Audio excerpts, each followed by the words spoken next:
ناظرین اکرام، السلام علیکم ورحمۃ اللہ وبرکاتہ۔ اردو ٹی آئی ٹی امیدواروں کی میٹنگ 7 مئی کو امجدی۔ ناظرین کرام، اردو ٹی آئی ٹی کے متعلق بہت ہی اہم خبر ہے۔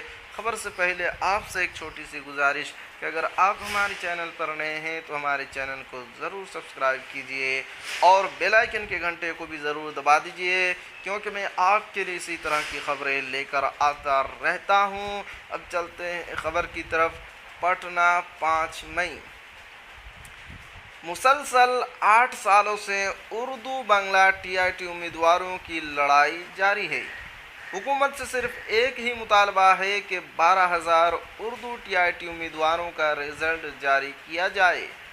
8 سالوں میں امیدواروں نے درجنوں دھرنے، ریلیاں، بھوک ہڑتال، پولیس کی لاٹھیاں کھائیں، مگر 8 سال گزر جانے کے بعد بھی رزلٹ جاری نہیں ہوا۔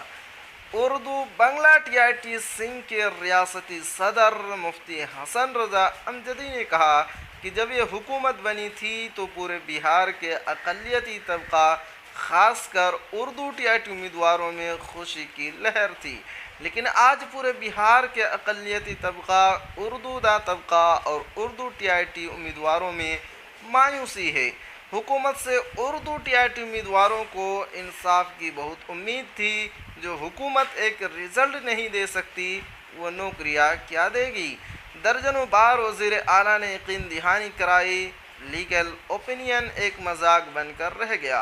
امیدواروں نے 7 مئی کو کرو یا مرو کا فیصلہ لینے کے لیے گاندھی میدان میں گاندھی مورتی کے پاس امیدواروں کی ایک ہنگامی اور ضروری میٹنگ رکھی ہے۔